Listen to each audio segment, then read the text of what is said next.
Okay ma'am.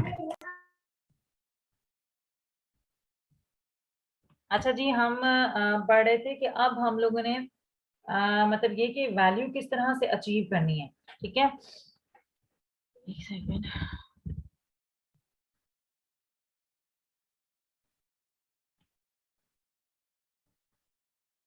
ये आप लोगों को मैं रिकॉर्डिंग कहाँ पे सेंड किया करूँ? कोई ऐसा उसके अंदर क्या कहते हैं, व्हाट्सएप ग्रुप के अंदर कर दूं?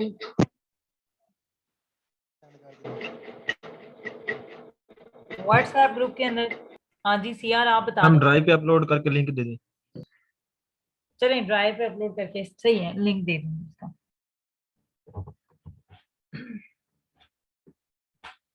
अच्छा जी, नेक्स्ट है हमारे पास कि जो वैल्यू है वो किस तरह से हम लोगों ने अचीव करनी है और उसको किस तरह से मेजर करना है बेसिकली।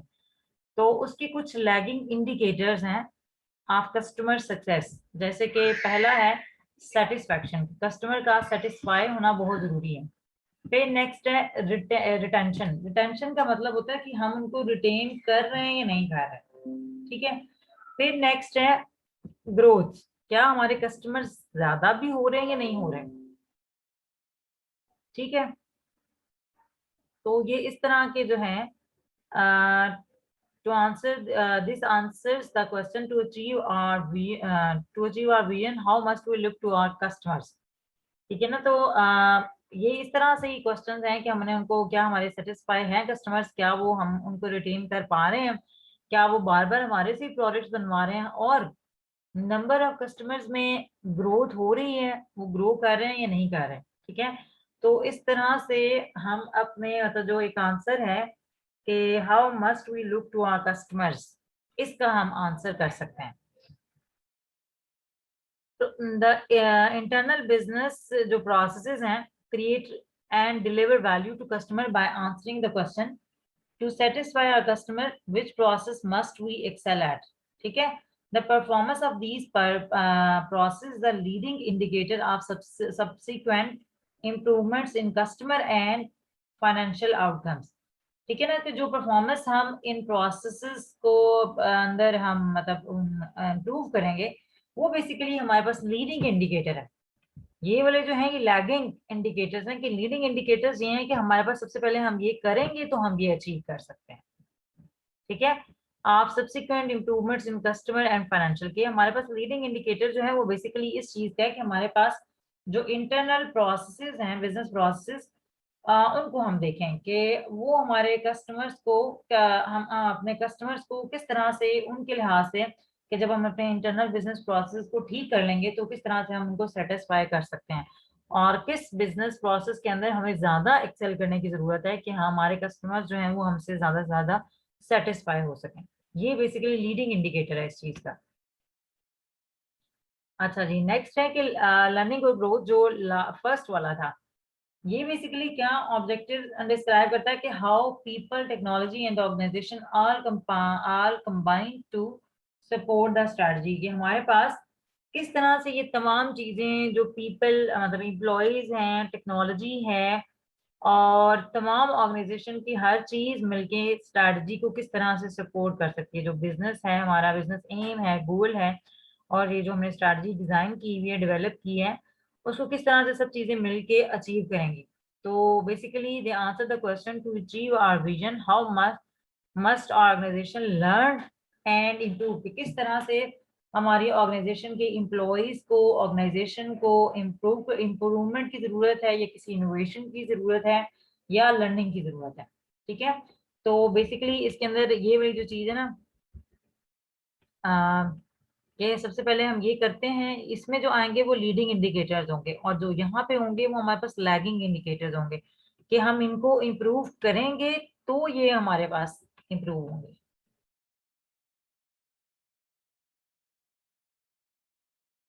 अच्छा, ये हमारे पास मतलब मैंने जो आप लोगों को असाइनमेंट दी है कि strategy maps for public sector, ये आप लोगों ने पढ़ना है। ठीक है ना। जो आप लोगों को बुक शायद मैंने नहीं दी, उसके लिहाज से उसके अंदर चैप्टर नंबर 2 के अंदर से। अच्छा था, ये तो था कि हमारे 4 पर्सपेक्टिव्स कौन कौन से हैं, और उसके अंदर लीडिंग और लैगिंग इंडिकेटर्स क्या थे। नेक्स्ट है कि बैलेंस स्कोर कार्ड की कैरेक्टरिस्टिक्स क्या क्या है। ठीक है, as a model of performance, क्योंकि ये परफॉर्मेंस को मेजर करता है, तो मतलब उसकी स्ट्रैटेजी परफॉर्मेंस के लिए टूल है। तो it clears the link between leading inputs, जैसे कि ह्यूमन और जो फिजिकल चीजें एग्जिस्ट कर रही होंगी वो लीडिंग है, प्रोसेसेस हैं।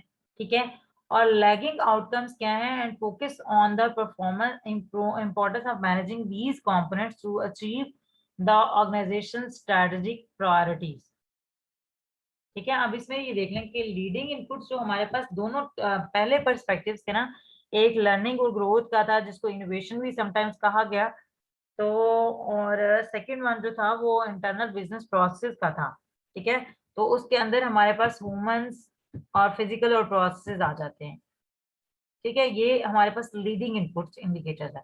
और लैगिंग आउटपुट्स जो इनको बेहतर करने से हमारे पास बेहतर होंगी वो कौन सी हैं, कि हमारे पास जो हमने अचीव करना है, basically managing these components to achieve the organisation strategic priorities.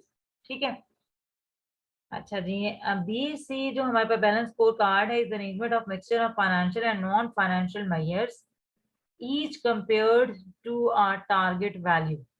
ठीक है, कि हमारे पास बेसिकली बैलेंस स्कोर कार्ड जो है वो मिक्सचर है, ठीक है, फाइनेंशियल और नॉन फाइनेंशियल मेजर्स का। ठीक है ना, कि ये नहीं है कि हमने सारी फाइनेंस के हिसाब से ही की है। इससे पहले जो था वो स्ट्रैटेजी मैपिंग, जो हमने स्टार्ट में एक पॉइंट पढ़ा था कि हमने स्ट्रैटेजी मैपिंग की क्यों है, तो इसमें एक पॉइंट था कि हमारे पास ये कह लें कि हाँ, वो पॉइंट क्या है, वो शायद मेरा ख्याल लास्ट लेक्चर में था या शायद आज के लेक्चर में था, कि इससे पहले जो है वो हमारे पास ये किया जाता था कि सिर्फ हमने फाइनेंस को मैनेज करना है। ये है कि to overcome the limitations of managing only with financial measures, कि बैलेंस स्कोर कार्ड से पहले सिर्फ हम फाइनेंशियल मेजर्स को देखते थे, बाकी सारे मेजर्स को नहीं देखते थे। ठीक है ना, तो बेसिकली हमारे पास जो बीएससी है, बैलेंस स्कोर कार्ड है, वो बेसिकली फाइनेंशियल और नॉन फाइनेंशियल मेजर्स का एक मिक्सचर है, उसकी अरेंजमेंट है। ठीक है, हर एक को इस तरह से कंबाइन किया गया है कि हर एक को कंपेयर किया जाता है ताकि वो टारगेट वैल्यू को अचीव करने में हमें हेल्प आउट कर सके। You can track them on paper, in spreadsheets or via specialized softwares. ठीक है, a balanced scorecard made for government may look very different from one made for manufacturing. In spite of these variations, however, there are certain ways in which they are all alike. ठीक है, मतलब हमें क्या करना होता है कि financial और नॉन फाइनेंशियल मेजर्स जो हैं उनको ट्रैक करना होता है। ठीक है ना, आप उनको पेपर में भी कर सकते हैं अगर आपकी ऑर्गेनाइजेशन बहुत छोटी है, स्प्रेड शीट्स में भी कर सकते हैं, कि ये जो एक्सेल की शीट्स वगैरह होती हैं, ठीक है, टेबल्स वगैरह बना के, या फिर हर एक को मेजर करने के लिए जो है हमारे पास स्पेशलाइज्ड सॉफ्टवेयर होते हैं, जैसे कि एसपीएसएस है। ठीक है, आप लोग और इससे रिलेटेड एंटरप्राइज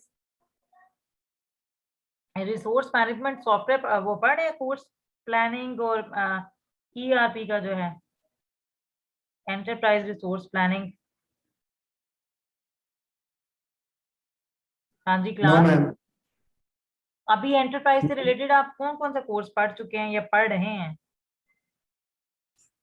मैम डेवलपमेंट पढ़ रहे हैं, इंटरप्राइज एप्लीकेशन डेवलपमेंट।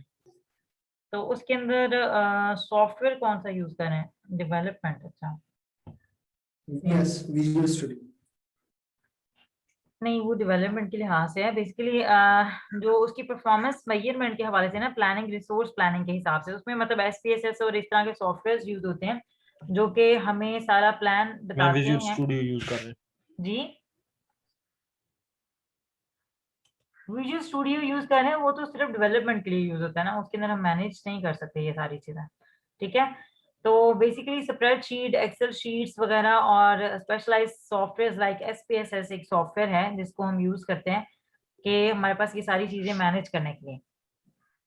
तो वो तकरीबन हमारे पास गवर्नमेंट के लिए भी हो सकता है और डिफरेंट जो प्राइवेट सेक्टर्स हैं उनके लिए भी हो सकता है, लेकिन उनके अंदर वेरिएशंस भी आ सकता है और हो सकता है कि वो सर्टन वेज के अंदर जो है वो एक दूसरे के साथ सिमिलर हों। The balance score card also gives light to the company's vision and mission. ठीक है, कि बैलेंस स्कोर कार्ड्स, क्योंकि देखिए हम एंटरप्राइज का जो आर्किटेक्चर है और सारा कुछ उसके इंटीग्रेशन को पढ़ रहे हैं, तो जब हम उसके आर्किटेक्चर की बात करें तो उसके अंदर हम स्ट्रैटेजी प्लानिंग की बात कर रहे हैं, स्ट्रैटेजी प्लानिंग की आगे बात कर रहे हैं। तो उसके हवाले से हमने बैलेंस स्कोर कार्ड एक मेथड पढ़ रहे हैं जिसके अंदर हमने ये कहा है कि एंटरप्राइज जो आर्किटेक्चर होता है वो बेसिकली उसके ऑब्जेक्टिव्स, विजन और मिशन के ऊपर बेस कर रहा होता है। ठीक है, तो इसके अंदर भी ये होता है कि जो विजन है या मिशन है तो उसको अचीव करने के लिए उसको भी अकाउंट में लाया जाता है। These two element must always be refer to when preparing a balance score card. कि जब हम बैलेंस स्कोर कार्ड मींस के स्ट्रेटजी परफॉर्मेंस मेजरमेंट कर रहे होते हैं तो उसके अंदर हमने उस ऑर्गेनाइजेशन का विजन और मिशन जो है वो भी देखना होता है। ठीक है, तो अब हमारे पास जो है स्ट्रैटेजिक ऑब्जेक्टिव्स क्या है कि in building a BSC is to come up with several strategic objectives for each perspective. It's important to choose these carefully because they are the real foundation of your scorecard. ठीक है, अब इसमें होता क्या है कि हमारे पास लर्निंग और ग्रोथ, क्योंकि ये चार हमने पर्सपेक्टिव्स पढ़े हैं जो कि बीएससी के अंदर होते हैं, बैलेंस स्कोर कार्ड के अंदर। अब इनके अंदर जो मतलब ये कह लें कि ऑब्जेक्टिव्स हैं, उसके स्ट्रैटेजिक ऑब्जेक्टिव्स हर पर्सपेक्टिव के लिए क्या है। एक तो है, अगर हम पहले के लिहाज से देखें कि लर्निंग और ग्रोथ में क्या है। ठीक है, लर्निंग और ग्रोथ के अंदर हमने ये कहा था कि हम अपने जो एम्प्लॉयज हैं उनको ट्रेन करते हैं। ठीक है, उनको समझाते हैं हर एक चीज को और ऑर्गेनाइजेशन को अलाइन करते हैं कि वो हमारे जो ऑब्जेक्टिव है, गोल है या मिशन है, उसके साथ वो सारी चीजें अलाइन हो सके। ठीक है, तो इसमें हम क्या क्या कर सकते हैं, क्या क्या with come up with several strategic objectives. ठीक है ना, तो हम इनमें से डिफरेंट मतलब केयरफुली चूज कर सकते हैं कि हमने अपने एम्प्लॉयज को ट्रेन करना है या ऑलरेडी ट्रेन्ड स्टाफ जो है वो उसको रिक्रूट करना है। ठीक है, ये दो स्टेप्स हो सकते हैं, या तो ऑलरेडी जो हमारे पास एम्प्लॉयज हैं उनको ट्रेन कर लें, या हम ये करें कि रिक्रूट क्वालिटी स्टाफ के, जो हमारे पास ट्रेन्ड स्टाफ है, क्वालिटी स्टाफ है, हम उनको नया रिक्रूट कर रहे हैं, या जब भी नई रिक्रूटमेंट कर रहे हैं तो वो हमारी क्वालिटी स्टाफ होना चाहिए। ठीक है, इसके अंदर ये दो ऑब्जेक्टिव्स आ जाते हैं इस पर्सपेक्टिव में। अच्छा, नेक्स्ट है इंटरनल बिजनेस प्रोसेस। अब इसके अंदर क्या क्या होता है, क्या क्या हो सकता है कि एक तो है कि क्रिएट क्वालिटी पार्टनरशिप्स। ठीक है, maximise operational effectiveness, create high quality products. ठीक है, अब इसमें है कि हमारे पास प्रोडक्ट प्रोसेस के हवाले से है तो क्वालिटी पार्टनरशिप्स जो है वो हमने क्रिएट करनी है बिजनेसेस प्रोसेसेस के अमंग। ठीक है, फिर हमने उनके जो प्रोसेस हैं, उनकी जो ऑपरेशनल इफेक्टिवनेस है उसको मैक्सिमाइज करने की कोशिश करनी है। और जब हम अपने एम्प्लॉयज को ट्रेन करते हैं तो उनसे हम एक्सपेक्ट करते हैं कि ये हमें हाई क्वालिटी प्रोडक्ट्स जो हैं ये क्रिएट करके देंगे। ठीक है, फिर जब कस्टमर की हम इस पर्सपेक्टिव में देखते हैं तो एक तो ये है कि कस्टमर पर्सपेक्टिव के अंदर हमें ये देखना है कि एक्सीड कस्टमर एक्सपेक्टेशंस हम किस तरह से एक्सीड कर सकते हैं। ठीक है, प्लस जो है इंस्पायर लॉयल्टी, कि हम उन्हें लॉयल्टी किस तरह से उनकी अचीव कर सकते हैं। ठीक है, और फाइनेंशियल्स जो हैं उसमें ये है कि हम शेयर होल्डर जो हमारे इन्वेस्टर्स हैं उनको हम किस तरह से मैक्सिमम जो प्रॉफिट है वो किस तरह से अर्न करके उनको रिटर्न कर सकते हैं। ठीक है, अब ये हमारे पास steps to develop business balance scorecards and strategy maps के इसके कुछ स्टेप्स हैं वो हम देख लेते हैं कि सबसे पहले तो हमने क्या करना है, कॉम्पिटिटिव मार्केट को या इन्वायरमेंट को असेस करना है, एनालाइज करना है। असेस से ये मतलब होता है एनालाइज करना, अंडरस्टैंड करना। ठीक है, कुछ फैक्टर्स मेजर कर लेना, learn about customer preferences and segments. ठीक है, कि हमारे पास इस टाइम किस चीज का मतलब ये कह लें कि ज्यादा लोग इंटरेस्ट ले रहे हैं और कौन सी चीज जो है वो ज्यादा मतलब इस टाइम यूज हो रही है। ठीक है। फिर हम ये कह सकते हैं कि परफॉर्मेंस के टारगेट जो हमारे पास सॉरी कस्टमर्स हैं, उनके अंदर जब कस्टमर्स को मैक्सिमम कस्टमर्स को मतलब ये कह लें कि इंगेज करने के लिए, उनको अचीव करने के लिए हम उसमें से सेगमेंट्स जो हैं वो सिलेक्ट कर लेते हैं। फिर ये है determine the value proposition for the targeted customers, के प्रोपोजिशन मालूम करनी है कि कितने जो है ना हमारे पास मतलब टारगेट कस्टमर्स की कितनी प्रोपोजिशन होगी, कितने मतलब एक रेशियो सॉर्ट ऑफ हम डेवलप कर लेते हैं। नेक्स्ट है define a strategy to generate breakthrough financial performance. ठीक है, कि हमने स्ट्रेटजी इस लिहाज से बनानी है कि हमारे पास जो फाइनेंशियल परफॉर्मेंस है वो बहुत ज्यादा मतलब ये कर लें कि मतलब अचीव हम कर सकें, हमारे पास परफॉर्मेंस फाइनेंशियल परफॉर्मेंस जो है वो मैक्सिमम इसके तौर पे मैक्सिमम हो सके। Articulate the balance between growth and productivity. ठीक है, अब ग्रोथ और प्रोडक्टिविटी दो एक फैक्टर्स इस तरह से हैं कि ग्रोथ का मतलब ये होता है कि हम कहाँ पे जा रहे हैं, ठीक है, और प्रोडक्टिविटी के जो ऑलरेडी चीजें हम प्रोड्यूस कर रहे हैं क्या वो कर पा रहे हैं, हम हमारी प्रोडक्टिविटी कितनी है, और क्या हम ग्रोथ की तरफ जा रहे हैं कि हमारे पास उस तरह से हम मैक्सिमाइज भी कर पा रहे हैं या नहीं, कि जितने हमारे पास पहले कस्टमर्स थे उतने ही हैं या उसमें भी ग्रो हो रहा है। ठीक है, identify the critical internal business process to deliver the value proposition to customers and for the financial and productivity objectives.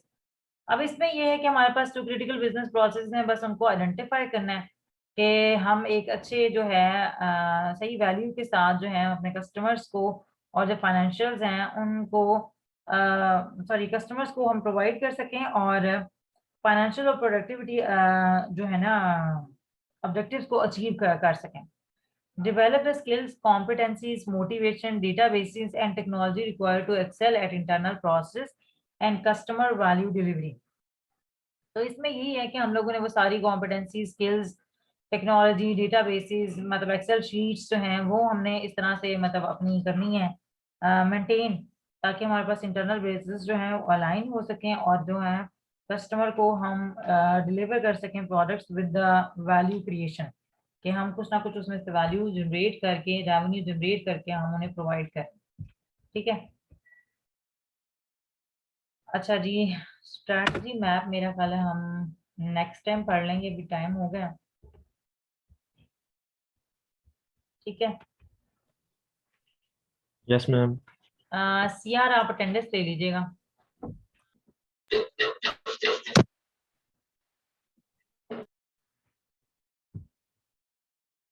CR ma'am ले लिया अटेंडेंस। ले लिया आपने, चलें जी ठीक है, अपना ख्याल रखिएगा सब, और असाइनमेंट का मैं आप लोगों को बता दूंगी कि कब जो है ना अपलोड करनी है और कहाँ पे करनी है। ठीक है, ओके मैम, अल्लाह हाफिज मैम। अल्लाह हाफ़िज़।